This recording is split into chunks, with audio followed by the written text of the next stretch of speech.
तो दोस्तों आज हम करवाने वाले हैं कुतुब मीनार का एक कंप्लीट वॉकिंग टूर। इस टूर में हम जानेंगे कि यहाँ पर कौन कौन सी जगह देखने लायक हैं, कौन सी हिस्टोरिकल बिल्डिंग को बिल्कुल मिस नहीं करना चाहिए और हर जगह के पीछे छुपा हुआ इतिहास क्या है। हम एंट्री गेट से लेकर कुतुब मीनार के बिल्कुल करीब तक हर एक इम्पोर्टेंट स्पॉट को एक्सप्लोर करेंगे स्टेप बाय स्टेप। तो बिना टाइम वेस्ट किए चलिए शुरू करते हैं कुतुब मीनार का ये अमेजिंग वॉकिंग टूर। तो दोस्तों जैसा कि आप देख पा रहे हैं हमने कुतुब मीनार कॉम्प्लेक्स में एंट्री कर लिया। सामने आप देख पा रहे होंगे ग्रीन पार्क और ये दरवाजा उस टाइम पे एंट्री के लिए हुआ करता था, लेकिन आज के टाइम पे ये दरवाजा एंट्री के लिए है। तो दोस्तों पहले हम बताते हैं कुतुब मीनार के बारे में आपको। दोस्तों कुतुब मीनार की शुरुआत 1119 में कुतुबुद्दीन ऐबक ने करवाई थी, लेकिन उन्होंने सिर्फ पहली मंजिल बनवाई। इसके बाद उनके दामाद इल्तुतमिश ने 3 और मंजिल जोड़ दी और जब बिजली गिरने से मीनार के ऊपर का हिस्सा टूट गया तब फिरोज शाह तुगलक ने इसे दोबारा बनवाया। इस तरह कुतुब मीनार एक नहीं बल्कि 3 सुल्तानों की मेहनत का नतीजा है। माना जाता है कि इसे पृथ्वीराज चौहान पर जीत के बाद विजय स्तंभ के रूप में बनवाया गया था। साथ ही ये दिल्ली सल्तनत की शक्ति का प्रतीक भी थी। आज ये 73 मीटर ऊंची मीनार सिर्फ दिल्ली ही नहीं बल्कि पूरे भारत की शान है।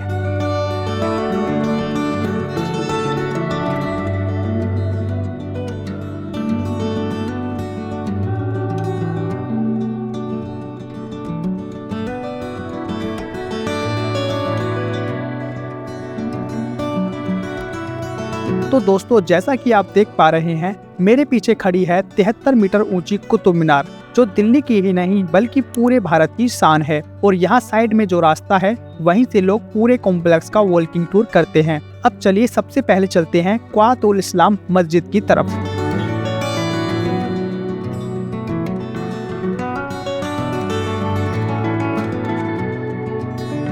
ये है क़्वातुल इस्लाम मस्जिद, जिसे 1193 में कुतुबुद्दीन ऐबक ने बनवाया था। इतिहास के हिसाब से कहा जाता है कि इस मस्जिद के निर्माण में पुराने हिंदू और जैन मंदिरों के अवशेष का उपयोग किया गया था। आज भी यहाँ आप दीवारों और स्तंभ पर हिंदू देवी देवता की मूर्तियों के निशान देख सकते हैं, जैसे गणेश जी की आकृति और कमल के फूल की नक्काशी। ये जगह इतिहास के युग का जीता जागता सबूत है।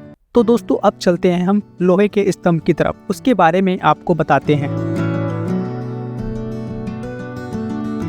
दोस्तों आप जो ये लोहे का स्तंभ देख रहे हैं इसे विष्णु स्तंभ भी कहा जाता है। ये लगभग 1600 साल पुराना है। चंद्रगुप्त विक्रमादित्य के द्वारा बनवाया गया था। इस पर संस्कृत भाषा में लेख लिखा हुआ है जो आपको सामने वाली दीवार पर देखने को मिल जाएगा, जिसमें एक महान राजा को भगवान विष्णु का भक्त बताया गया है। सबसे हैरानी की बात ये है कि इतने सालों के बाद भी इस पर जंग नहीं लगा। आज के साइंटिस्ट भी इसकी लोहे की क्वालिटी को देखकर हैरान रह जाते हैं।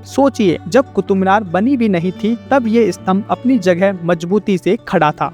आप यहाँ पर इसके बारे में सब पढ़ सकते हैं। अब हम आपको बताते हैं टूटी हुई दीवारों के बारे में।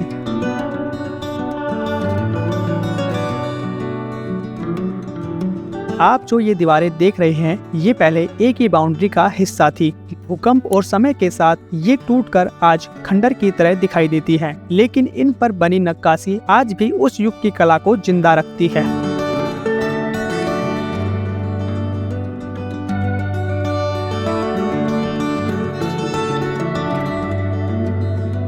तो दोस्तों अब चलिए चलते हैं इल्तुतमिश के मकबरे के अंदर।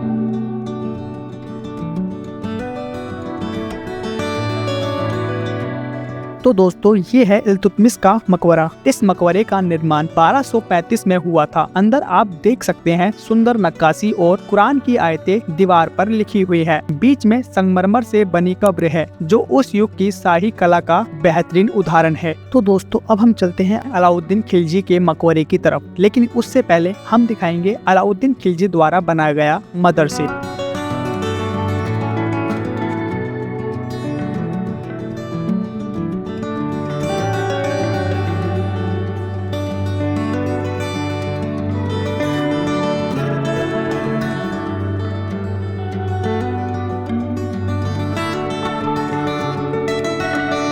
तो दोस्तों अब हम खड़े हैं अलाउद्दीन खिलजी के बनाए हुए मदरसे के पास। ये लगभग 1315 के आसपास बनवाया गया था। उस समय यहाँ इस्लामिक सिखाई जाती थी। यहाँ छोटे छोटे कमरे बने हुए हैं जहाँ स्टूडेंट रहते और पढ़ाई करते थे। बीच में एक खुला कोर्टयार्ड है जहाँ शायद बैठकर तालीम दी जाती होगी। सोचिए लगभग 700 साल पहले यहाँ पर विद्यार्थी बैठकर पढ़ाई करते होंगे।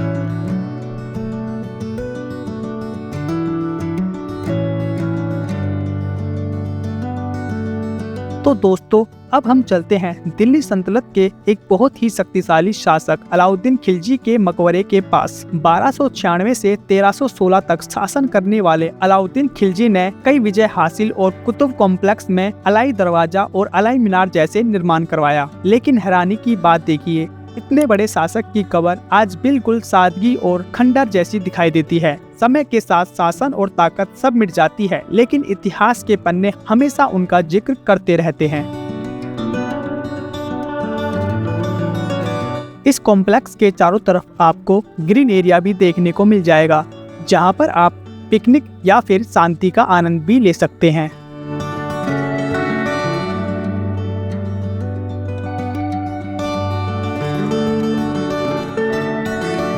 तो दोस्तों जैसा कि मैंने आपको बताया, ये कुतुब मीनार है। कुतुब मीनार की ऊंचाई लगभग 73 मीटर है और इसका निर्माण 1199 में कुतुबुद्दीन ऐबक ने शुरू करवाया था। आप इसको चारों तरफ से देख सकते हैं। ये ट्रायंगल एंड राउंड शेप में है और इसकी दीवारों पर अरबिक लिखावट और खूबसूरत नक्काशी बनी हुई है। एक समय लोग इसके अंदर 379 सीढ़ियां चढ़कर ऊपर तक जा सकते थे, लेकिन अब एंट्री बंद है। 800 साल पुरानी ये मीनार आज भी दिल्ली की शान बनी हुई है। दोस्तों अब हम चलते हैं अलाई दरवाजे के सामने।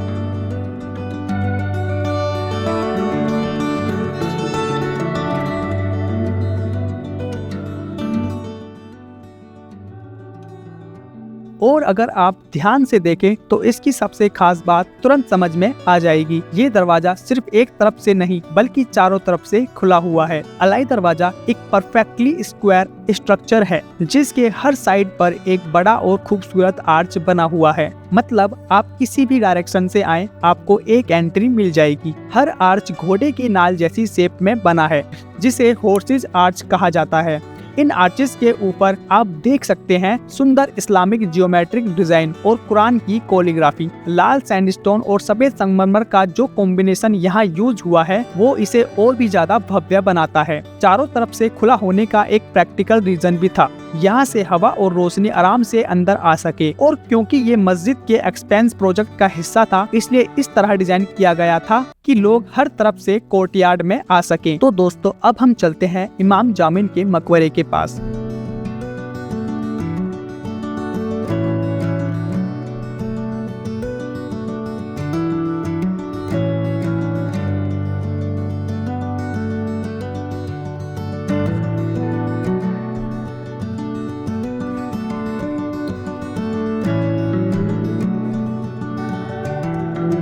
इमाम जामिन एक सूफी संत थे जो 16वीं सदी में सेंट्रल एशिया से भारत आए थे। उनका असली नाम मोहम्मद अली माना जाता है। कहा जाता है कि उन्होंने अपनी जिंदगी में ही अपने मकबरे का निर्माण शुरू कर दिया था। ये मकबरा लगभग 1537 के आसपास बना और मुगल युग के शुरुआती समय का है। आप देख सकते हैं कि ये स्ट्रक्चर बाकी सल्तनत इमारतों से थोड़ा अलग लगता है। छोटा सा स्क्वायर रूम, ऊपर सफेद गुम्बद और अंदर एक सफेद सी मजार। ये जगह कुतुब कॉम्प्लेक्स को सिर्फ हिस्टोरिकल ही नहीं बनाती बल्कि रूहानी पहचान भी देती है। तो दोस्तों अब हम चलते हैं खिलजी के अधूरे सपने की तरफ।